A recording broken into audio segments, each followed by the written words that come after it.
Rose, and today we're going to be talking about the SuchLack Solution to the is-ought problem, inspired by a conversation with Thomas Jockin. It is amazing how quickly the months go by. This came out of a conversation from about a year ago with Mr. Jockin, and I always find him remarkably inspiring. And we were talking about the issue of lack. Lack is not nothing. Lack is a present absence. When you want a cup of coffee, it is not merely nothing, it is lacking. And there's a piece based on another conversation we had called Lacks Are Not Nothing, and this makes this critical distinction between lack and nothing. And what we're in the conversation we discussed is how the lack implies an ought. When something is lacking something, then it ought to be gained for the sake of that lack. Now, there's a preferential lack that, I just want a cup of coffee. That's not necessarily moral. But there also is the possibility of grounding ethics in terms of lack, and that is located in the realm of quote-unquote such-ness. It's very important, I think, to realize that David Hume's famous is-ought dilemma is not actually trying to deconstruct ethics and morality into nothing. What he's trying to do is to bind and restrict power. And this is talked about also in the Dialectical Ethics paper and in some other places. And the idea of that is if a ruler from afar says that humans are beings of whom like to serve their nation, therefore they ought to serve their nation, or they ought to be given supplies to serve their nation. Well, what the king has done from afar is define what a human is and then determine an ought from that. And that can be oppressive. And there's many examples. Like you have, if you know people, it's like, well, they ought to help out with their community. Because humans are social beings. Well, then you go into communities and basically force people through guilt and maybe even like law to do what you think they ought to do. And so David Hume, and we must always remember that he is a historian during his days, most famous for being a historian. He's really seen how the idea of is-ness can be used to control and to oppress. So what David Hume wants to do is deconstruct the possibility of arriving at ought from is in favor of arriving at ought from such-ness.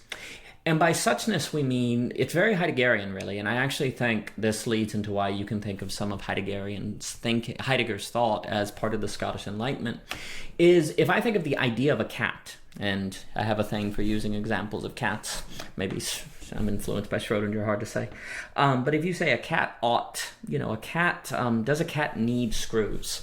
You can say, well, that's ridiculous. Of course not. Cats, they don't need screws. But here's the thing. My cat does, because it's missing two front legs and it has wheels for legs. That's got like a wheelchair thing. Well, that screw, my particular cat does need screws. And if the screws are missing in its such-ness, in the particular such-ness of this particular cat, it is lacking screws, well, then I ought to get screws because it cannot function. And the cat wants to walk. So from the kind of raw experience of a particular cat, we can determine what that particular cat is lacking, and from that determine what can constitute moral life. But from the thing about is-ness is that it is an abstract category. And if I were to ask, do cats need screws, then you would say no. And actually then you would, as a result, mistreat my particular cat. So what Hume wants to do is locate moral life in radical such-ness, in radical experience, in community. He talks about sentiment. Well, he's not saying that ethics is merely sentiment. He's saying that sentiment motivates us to really pay attention to individuals so that we can accurately be ethical about them. When I just kind of, dispassionately talk about humans are social creatures, there's not really emotion, there's not really sentiment, there's not really an attachment. And so what can happen is if I then impose an ought on people of what they ought to do, because I believe they're social creatures, therefore I think they ought to serve 60 hours of community service a month. Well, then if it causes people trouble or inconvenience or even misery, then I won't feel bad about it because I don't have any relational connection. The very lack of attachment can contribute to the problem. There is a way in which attachment can be virtuous. There is lots of forms of attachment that are bad, but there's also a way attachment can help check and balance us, can keep us aware of the relationship and the details and nuances of the relationship so that we can accurately assess it.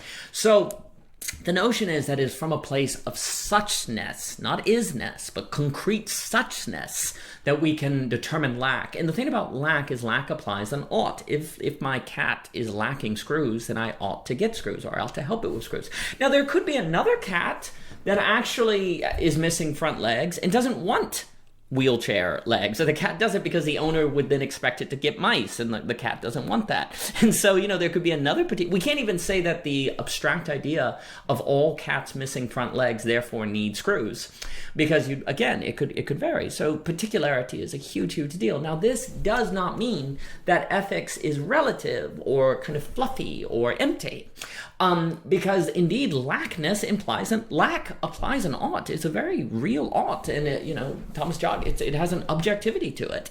From the very object, from the very thing, from the very being of the cat, there is in fact a lack that cat is suffering. And so when you base, and the key also is you can only determine lack from such-ness. Like, lack emerges from such-ness, from experience. You really can't think lack. What does that even mean? How do you even determine lack? And then it would just be an idea of lack. It would not arise from the particularities of the creature. Now, there is something to be said about, because cats generally like to be pet, for example, then it's a good bet to believe that a given cat would like to be pet. But you always have to hold that idea open, because you might run into a cat that doesn't like to be pet. And so then you end up doing something to the cat that it doesn't want to be done. So again, no one is saying that ideas are bad. We require ideas to organize and orient ourselves in the world, but there's always a kind of risk there, a kind of tragedy that might be at play. Because we could stumble innocently into concluding we should act in a certain way. That actually is not the case. It might even make things worse. So the real key is that the movement from is to such-ness is a movement from abstraction to concretion, and an emphasis on lack as the foundation for morality, as opposed to a notion of oughtness, requires a real participation in the particularities of the thing from which we are trying to organize and determine right action. Now, the paper is also going to talk about the paper Immorality. That is going to discuss a bit of like the ethics game, which is a play on the language game of Wittgenstein. And again, that located in a particular ethics game, we must be to determine lack and what is needed. And it will also talk about the paper on absolute moral conditionality, which is to say, even if you have an absolute category like all murder is wrong, like it's objectively always wrong, you still have to determine from a place of such-ness what examples of killing fall into the category of murder or just killing, right?